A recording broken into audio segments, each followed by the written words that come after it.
Como decía, vamos a hacer ese repasito a lo que ha sido ya la semana a través de las noticias que la redacción con Almudena Orreque al frente pues han trabajado durante estos últimos 7 días. Almudena, adelante, te escuchamos atentamente. La Guardia Civil ha detallado 10 años de descontrol en las ayudas de empleo. Los investigadores del caso de los ERE acusan a la Consejería de la Intervención General. Es el atestado que hemos conocido esta misma semana, donde la Guardia Civil ha explicado el sistema que permitió incontables desmanes durante una década en la Consejería de Empleo. El grupo de delincuencia económica ha entregado el atestado sobre el escándalo a la juez que instruye el caso, Mercedes Alaya. En 300 páginas condensa a los protagonistas, comisionistas, familiares y beneficiados por un nepotismo, el modus operandi, por qué falló la fiscalización de las cuentas públicas hasta permitir un agujero de al menos 85 millones de euros. Un caso que ya acumula 52 imputados, del que también hemos conocido que el sindicato Manos Limpias ha anunciado una querella criminal contra el actual presidente de la Junta de Andalucía, José Antonio Griñán, y su antecesor en el cargo, Manuel Chávez. También los exconsejeros Gaspar Zarrías y José Antonio Vieira. La Junta de Andalucía, por su parte, ha sostenido esta semana que no ve motivos para que comparezcan en la comisión de investigación ningún miembro del Consejo de Gobierno, entre ellos el actual presidente Griñán y el anterior, Manuel Chávez. Hemos contado también esta semana las primeras actuaciones que está llevando a cabo la Junta de Andalucía, y es que el Gobierno apenas recorta una docena de altos cargos en los servicios centrales. El esfuerzo de contención recae en las delegaciones provinciales. La reducción en el número de altos cargos del nuevo Gobierno andaluz apenas va a afectar por ahora una docena de altos cargos, según se deduce de los decretos de las estructuras orgánicas de 9 consejerías aprobadas por el Consejo de Gobierno. Los planes de autoridad que afectan a numerosos departamentos de la Junta, que incluye recortes de sueldo a los funcionarios, no parece que esté afectando al vicepresidente del Gobierno, Diego Valderas, quien, además de contar con su propio equipo de coordinadores en las provincias, ha transformado el antiguo Comisariado para la Recuperación de la Memoria Histórica, dependiente de la desaparecida Consejería de Gobernación, en la Dirección General de la Memoria Democrática.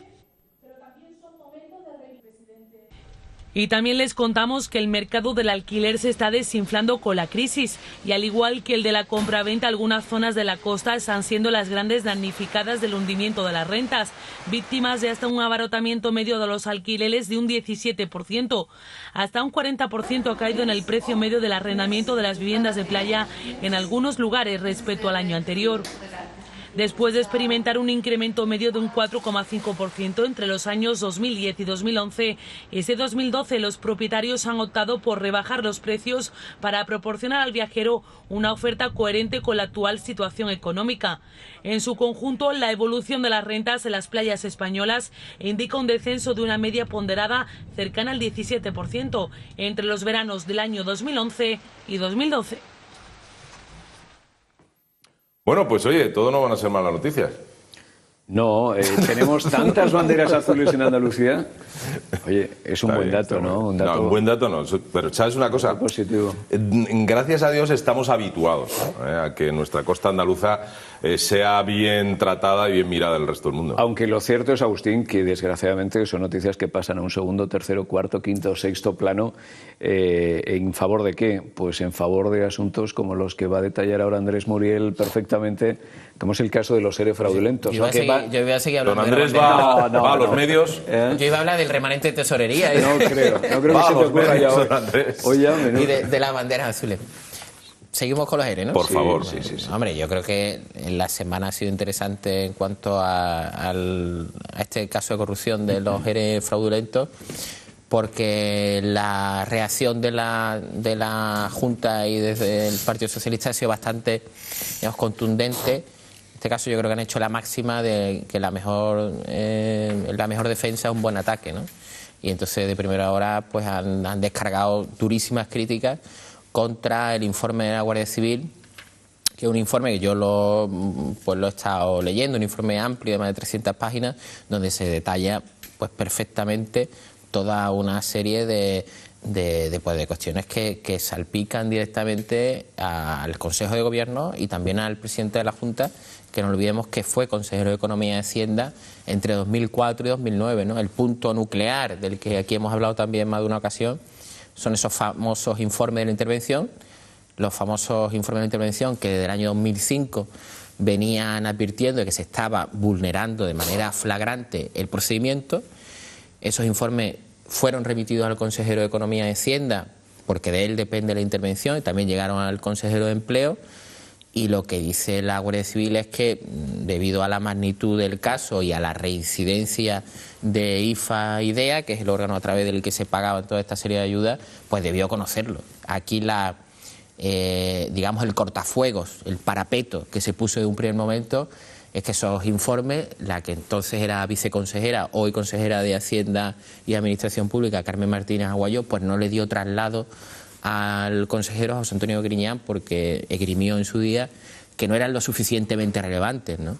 Entonces, digamos, la explicación es difícilmente creíble y la Guardia Civil, desde luego, no se lo cree. Pero a mí lo que me parece más importante de todo, Fran, sí, es que hay muchas coincidencias que no las pone en relieve solamente la Guardia Civil, sino que las pone en relieve la Guardia Civil, la juez y la Cámara de Cuentas. O sea, que estamos hablando de distintas instituciones y de distintas partes que ponen de relieve irregularidades claras y que afectan incluso al propio presidente de la Junta. Si es cierto, y hay que reconocerlo también, existe un papel con un recibí firmado por el presidente de la Junta de que efectivamente había visto los informes de intervención. No existe. Ese recibí que ponga José Antonio Griñán, entonces consejero de Economía y Hacienda, no existe. Ahora, sí existe el documento donde mandata el interventor general que esos informes se enviaran a José Antonio Griñán. Eso sí que existe. Pues, Andrés, hay algo que falla. La Unidad Central Operativa, la UCO de la Guardia Civil, yo creo que detalla de forma conveniente y con datos lo que ha podido pasar y el conocimiento por parte del Consejo de Gobierno de la Junta de Andalucía, como mínimo de estar al tanto de lo que estaba ocurriendo en la Consejería de Empleo y la otorgación de estos expedientes de regulación de empleo a personas que no debían recibirlos. Y sin embargo uno ve, tirando de hemeroteca, las declaraciones tanto de Manuel Chávez como de José Antonio Griñán a lo largo de la semana, y no dicen categóricamente no se crean ustedes lo que dice en su informe la Unidad Central Operativa de la Guardia Civil, pero no, como mínimo dice que es un proceso inquisitorial, como mínimo, y eso lo ha dicho como mínimo ya siembran la duda. No, pero siembran la duda sobre la posible independencia de la Guardia Civil a la hora de evaluar todo lo que ocurría y de este informe. Entonces, ¿a quién nos creemos? ¿A la parte política de este caso, personalizada en Manuel Chávez y en José Antonio Griñán, como responsables de Junta de Andalucía y Consejería que intervenían en todos los asuntos relativos a los ERE, o nos creemos un informe que supuestamente debería ser totalmente independiente como es el de la Guardia Civil? Es que insisto, es que creo que no es menor. O sea, no estamos hablando solamente de un informe de la Guardia Civil, sino que estamos hablando de la Guardia Civil, y la Guardia Civil dice, igual que dice la Cámara de Cuentas, que el director general, por ejemplo, no tiene potestad para otorgar esas ayudas. Lo dice uno y lo dice otro. Que la fórmula que se utiliza, que es la transferencia de financiación, que se pacta y se acuerda en el año 2001, no es, y es una fórmula irregular y que se ha hecho a sabiendas, porque la intervención había alertado reiteradamente sobre esa fórmula.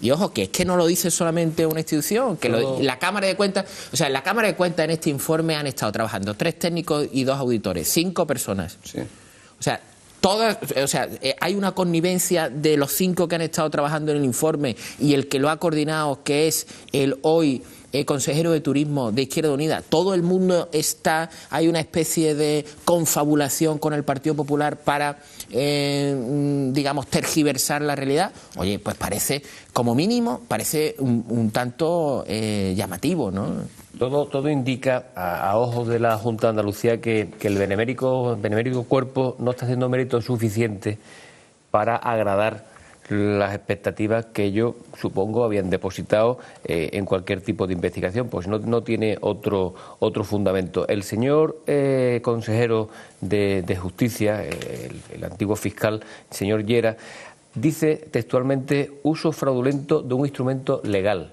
Es decir, esto es una media verdad absoluta que ni él mismo se lo puede creer, porque tanto el informe de la Guardia Civil, la jueza Alaya, el Tribunal de Cuentas y el interventor dicen textualmente y hablan de la trama organizada para un uso fraudulento de fondos públicos. Es decir, cuando se crea un instrumento que se creó y que en el momento en el que se crea las encomiendas son, en principio, pueden ser legales siempre que su finalidad sea legal. Ahí no estaba el problema, es la finalidad. Cuando el fin es torticero, lógicamente el instrumento creado es un instrumento fraudulento, por lo tanto, fuera de cualquier tipo de esquema legal. Por lo tanto, no es posible que el señor Llera se crea lo que él mismo está diciendo. Y si nos atenemos al propio informe de la Guardia Civil, que yo creo que es bastante elocuente, sobre todo cuando narra al principio cómo acontece todo, y todo acontece porque hay un compromiso de ayuda a unos trabajadores de una determinada empresa en Jaén, claro, a Cárnicas Molinas, que es Cárnicas Molinas, en virtud del cual se anticipan unos préstamos que van a ser reembolsados con futuras subvenciones. Esas subvenciones no tenían marco legal posible y como consecuencia de eso, para darle cobertura, se crea el fondo de reptiles. ¿Pero por qué, ese es el comienzo Pero hay de un todo. punto ahí que es vital y yo creo que hay que explicarlo. Porque la intervención pone reparos. Claro, evidentemente. La intervención pone reparos y entonces dice, bueno, ¿que me pone reparo la intervención? Salto por lo alto. La esquivo, pero yo salto creo que por lo alto y entonces yo creo un sistema que es el sistema que se creó desde el año 2001 con ese convenio de julio de 2001 que firma el IFA y el entonces consejero de Empleo José Antonio Viera. ¿Para qué? Para que no haya ningún tipo de fiscalización a priori, para que haya una opacidad. Las ayudas no han pasado en ningún momento por el BOJA ni han pasado por el Consejo de Gobierno, pese a que todas las ayudas superiores a 1,2 millones de euros y así establecido por ley tienen que pasar por el Consejo de Gobierno. ¿Han pasado? No. O sea, no hay publicidad, hay arbitrariedad, no se puede fiscalizar las ayudas ni a priori ni a posteriori. Entonces se crea un sistema que es una especie de traje a medida para repartir el dinero. ¿Cómo? Como lo definió perfectamente Francisco Javier Guerrero, el exdirector general de Empleo ante la Guardia Civil. Si es que lo clavó, un fondo de reptiles. Pero si es que un fondo de reptiles, que se pueda repartir el dinero sin ningún tipo, digamos, de encorsetamiento legal. Pero si además hay un dato evidente, independientemente de que es inverosímil que los presidentes del Consejo de Gobierno de la Junta no estuviesen enterados. Pero hay un dato evidente. Cuando, estando ya caducado esa encomienda, porque eso caducó y además lo ha dicho ahora un prestigioso despacho de abogados que llevaba 9 años caducado, siendo consejero de Hacienda el señor Griñán, él firma un trasvase de fondos a un órgano que ha caducado y que además era ilegal por el fin pretendido. Con lo cual, esto está firmado por él. ¿Por qué eso no se tramita por los cauces administrativos ordinarios? Esa es la pregunta que cualquier persona normal y corriente que tenga mínimo sentido común se tiene que hacer. Por lo tanto, el señor Griñán, evidentemente, si firmó un trasvase de fondo, que en ese caso creo que eran 6 millones de euros, sabía perfectamente que eso era quitarlo. Fernando, ese es de uno, fíjate bueno, que estamos uno, hablando. sí, pero claro, esa es una evidencia. Pero fíjate que estamos hablando de que lo que tú te estás refiriendo son las modificaciones presupuestarias que se hacen a favor de la partida 31L, que es el fondo de reptiles, y estamos hablando de más de 120 millones de euros. Y lo que es todavía más grave es que los presupuestos se hacen a sabiendas que va a haber una modificación presupuestaria. Y así todos los años, y reiteradamente, pues se dan de baja determinadas partidas que iban para determinados fines de empleo o asistenciales a favor de la partida 31L. Bien es cierto, y también hay que decirlo, que todas esas modificaciones presupuestarias, según ha argumentado el gobierno andaluz, contaron con el beneplácito de la intervención general. ¿Qué pasa? Que la intervención general no entró en el fondo de la cuestión, simplemente hace casi una inspección ocular de aquello. Dice, bueno, ¿hay dinero para que se haga? Bueno, sí, en principio, para adelante. Ahora, en los informes de fiscalización anuales es donde se pone de manifiesto, y se pusieron de manifiesto todas estas irregularidades. Y si me permite, solo favor, una postilla que a mí me parece este tema fundamental. Y lo pone de manifiesto, que era lo que decíamos antes, la Guardia Civil, lo pone de manifiesto a la Cámara de Cuentas y lo pone de manifiesto a la juez. ¿Por qué no se abrió un informe de actuación? Esto se tendrá que explicar. El informe de actuación, lo que dijimos en el último programa, el viernes pasado, el pilotito rojo, sí, que avisaba de un menoscabo de fondos públicos.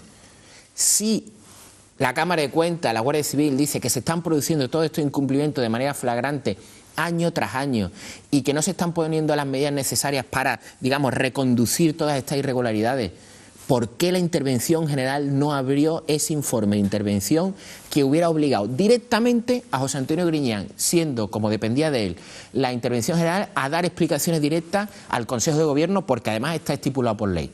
Eso se tendrá que explicar, porque yo también quiero creerme la independencia de la Intervención General, pero el ex interventor general Manuel Gómez, interventor del año 2000 al 2010, es decir, prácticamente todo el periodo que está investigado, ¿por qué no se abre un informe de actuación si estaba en su mano?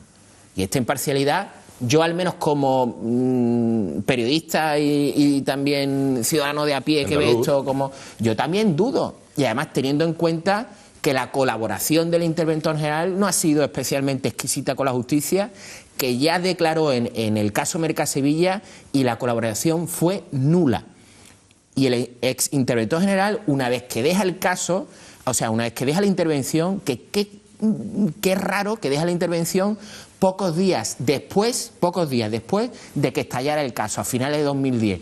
Y cuando se va a Londres, que estuvo un tiempo en Londres, entre otras cosas, abrió un blog y lo que se dedicó en ese blog es, además de a manifestar su más que clara adscripción al Partido Socialista, a poner a caer de un burro al Partido Popular y a Javier Arenas. Aquí lo dramático, a mí, al menos, Andrés, hay muchos puntos que yo creo que se tienen que unir, que se tienen que explicar muy bien, porque a mí me parecen bastante raros. Aquí lo dramático es que no se trate de un caso particular, de un caso aislado, que tendría ya totalmente encauzado la jueza y que, haciendo caso de ese informe de la UCO de la Guardia Civil, sea una práctica habitual durante 10 años. 10 años de descontrol, 10 años de descontrol, de desgobierno en lo económico en la Junta de Andalucía, que va a llevar a que sea un caso que ya está ocurriendo con una fase previa, una fase de instrucción extensísima, larguísima, y que siempre que hablamos además del caso de los ERE fraudulentos hablamos de que va a ser mucho tiempo que va a tardar en darse esa instrucción. Pero Fran, si es que de los casos de corrupción probablemente no, es de los casos el caso de corrupción a nivel andaluz más importante sin duda, no hay ninguna duda, y a nivel nacional desde luego, o sea, nada más que por los volúmenes que estábamos, antes hablábamos de cifras estratosféricas, porque estamos hablando, la Cámara de Cuentas a 15 de mayo contabiliza con intereses incluidos más de 1.200 millones de euros. Pero permitirme de todas formas, os estoy escuchando atentamente, pero hay una cosa, os me voy a pasar de buenismo hoy, ¿eh? Hay una cosa que a mí, repito, todavía me queda muy lejos. Vamos a ver, suponiendo incluso, y insisto, me voy a pasar de buenismo, que el señor Griñán y el señor Chávez no estuvieran al tanto de todo, eso no exime de responsabilidad. Y explico, vamos a ver. Si yo vuelvo a la familia, es decir, si yo estoy en una casa, soy más o menos, o una empresa mejor, soy el jefe de esa empresa, soy el máximo responsable de lo que ocurre ahí. Y si hay un desfalco en esa empresa, aunque yo no sea directamente responsable, pero también tendré que asumir, pues mi falta de no estar al tanto de esa historia, y tendré, aunque sea hasta la honradera, incluso decir, pues mira, dimito porque no he sabido llevar esto. ¿No? Me explico, es decir, es que incluso estoy llegando a un extremo, creo que es demasiado buenista, pero bueno, es que aquí no asume nadie responsabilidades, absolutamente nadie. Y seguimos hablando del tema de Griñán, el tema de Chávez. Esta semana lo único que ha ocurrido es que cuando uno se ve acorralado ya hay un enemigo nuevo. Antes era la jueza Ayala, la oposición, y esta semana el nuevo enemigo va a ser la Guardia Civil. Después le pediremos a la ciudadanía que respetemos decisiones judiciales o que confiemos en los medios de seguridad del Estado. Pero, perdóname y acabo. No. Pero entonces, vamos a ver, es que no podemos estar siempre en ese juego. Y lo que se transmite hacia afuera es que al final, por mucho que se hable, por mucho que se diga, al final ninguno de estos señores pues van a tener, entre comillas, responsabilidad de nada. Todo se acabará de rositas, salvo que por temas judiciales pues se destape. Yo espero que sea así, Fran. ¿Vale? Espero, pero las noticias que nos llegan o todo va muy lento o no sabemos cuándo se conocerá realmente. Es que la instrucción sobre lo que tienen que instruir es prácticamente un océano. Es que a mí me da cierta tranquilidad que siga los pasos, digamos, el tiempo necesario para que se instruya a fondo. También desde un principio a la juez, la propia Fiscalía, le instó a que ya tomara declaración rápido de los imputados y dijo desde un primer momento, y ya esto hace bastantes meses, oye, tranquilos que yo quiero instruir y una vez que yo tenga los resortes necesarios comenzaré a la ronda de declaraciones. Ahora, ¿qué es lo que ha hecho? Le ha llegado una información de varios miles de folios y ha dicho, tengo esto que estudiármelo a fondo y una vez que me estudie esto a fondo, de nuevo retomaré la congelado ronda. las declaraciones. ¿Pero por qué? Porque a lo mejor lo que tiene que preguntarle, ¿qué te digo? Al que fue delegado de trabajo, de empleo en Sevilla, Antonio Rivas, pues a lo mejor depende en gran medida del informe de la Guardia Civil o depende de lo que ha dicho otro imputado. Entonces, a mí me parece normal. Y luego estamos hablando, de que esto sería ampliar un poco la mirilla, pero está hablando de esa fórmula que apuntaba también Fernando, de que era irregular, que no se ha utilizado solamente la Consejería de Empleo, ojo, sino que hay otras consejerías donde también se ha utilizado. Entonces, ¿qué pasa?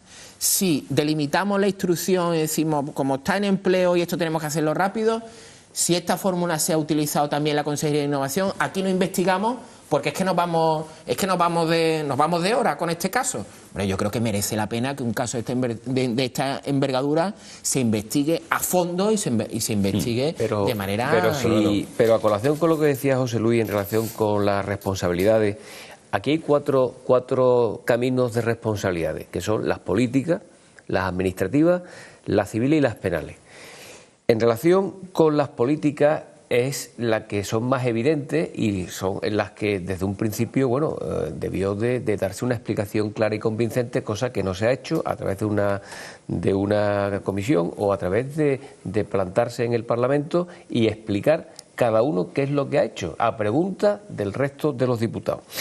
Pero en el caso de las responsabilidades penales y civiles, ahí la teoría del dolo y de la culpa, aunque uno no conozca y no haya metido la mano en el cajón, que posiblemente y seguro que los presidentes no lo han metido, pero hay una cosa que se llama la falta de la diligencia debida, que es el fundamento de la culpa. Y por lo tanto la culpa predetermina una imputación precisamente por esa falta de diligencia debida. Y yo creo que es inverosímil, y además tengo la absoluta seguridad de que ha habido una absoluta falta de diligencia, porque es imposible. Yo que conozco la administración por dentro, que una persona del máximo nivel no conozca un estropicio de esta naturaleza en cuanto a su cuantía y en cuanto a la duración en el tiempo del problema. Imposible. Fernando, que un elefante no cabe debajo de la cama. No cabe. No cabe un elefante debajo de la cama, por mucho que nosotros queramos decir, salvo que sea de peluche, claro. Salvo que nosotros queramos decir que es que cabe un elefante. Entonces nosotros nos podemos empeñar en decir, el elefante cabe debajo de la cama. Y el otro, y cabe. Y además es que también pasa que cuando lo repetimos, hasta nosotros nos creemos y dice, oye, a ver si cabe el elefante debajo de la cama. No cabe. Sí, no cabe, no le demos más vueltas, es que no pero cabe. Es que además pasa en el caso Vilores, cuando va este señor Chávez a Jaén y le dice, arréglame este tema, con cargo a que se arregla una cosa así, sí, pues con cargo a algo que no tiene un procedimiento claro preestablecido. ¿Cómo se arregla el tema de Santana Motor? Pues se ha ido arreglando poniendo parches de esta forma. ¿Cómo se puede comprometer el presidente del gobierno andaluz cuando viene a Cádiz y está el problema de una empresa norteamericana muy importante que se marchó de la bahía de Cádiz? Pues diciendo, bueno, como tengo colchones por ahí en donde poderme caer para poder tomar decisiones inmediatas, no se preocupen ustedes que esto yo lo arreglo. Y además dice a continuación, en el fondo, este problema que se ha planteado en Cádiz, que se van a ir a la calle en más de 2.000 personas, en el fondo abre unas magníficas expectativas económicas en la bahía. Bueno, es una persona sensata, no lo dice, pero segundo, siguiendo los cauces administrativos ordinarios, es que no es posible. Al final, lo que resulta, yo creo que lo has dicho tú en muchas ocasiones, Fernando, en las tertulias, sí, por aquí estoy, pero vamos, me queda media hora, Entre media hora me voy.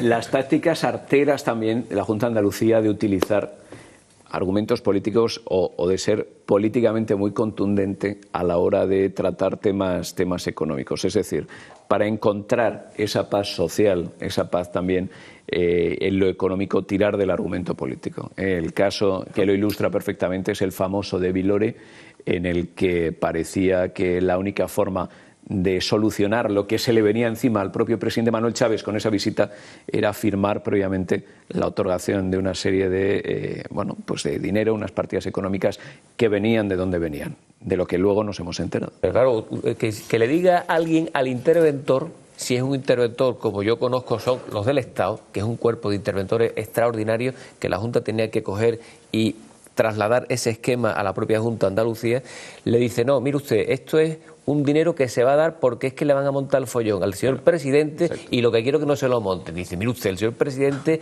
su responsabilidad política cubre el aguantar el chaparrón. Pero vamos a hacer la última pausa del programa de hoy. Después nos vamos a meter de lleno con vuestras llamadas. Vamos a comentarlas y vamos a, pues eso, a encarar lo que es el tercer y último bloque del programa de hoy viernes. No os mováis, volvemos enseguida. Gracias.